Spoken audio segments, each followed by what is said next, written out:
उत्तराखंडमधील चमोली जिल्ह्यात मुसळधार पावसामुळे परिस्थिती अधिकच गंभीर बनली आहे। तमाक ओढ्याला आलेल्या पुरामुळे मलारीच्या पुढील भागात ओढ्यावर बांधलेला पूल क्षतिग्रस्त झाला असून वाहतूक देखील विस्कळीत झाली आहे। अचानक आलेल्या पुरामुळे परिसरात प्रशासनाची धावपळ उडाली। पुलाला झालेल्या नुकसानीमुळे या मार्गावरील वाहतुकीवर परिणाम झाला असून नागरिक आणि प्रवाशांना अडचणींचा सामना करावा लागतोय।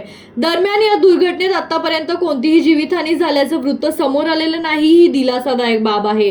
घटनेची माहिती मिळताच पोलीस आणि स्थानिक प्रशासनाने तातडीने परिस्थितीचा आढावा घेण्यास सुरुवात केली आहे। मदत आणि बचाव कार्यासाठी एसडीआरएफ आणि एनडीआरएफची पथकेही घटनास्थळी रवाना करण्यात आली आहेत। दरम्यान पूल क्षतिग्रस्त झाल्याने या मार्गावरून प्रवास करणाऱ्यांनी प्रशासनाच्या सूचनांचे पालन करण्याचे आवाहन करण्यात आले आहे।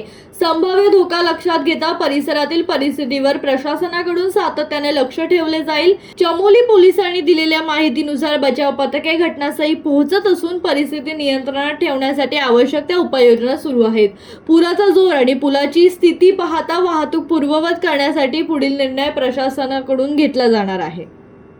Bureau report, Janshakti.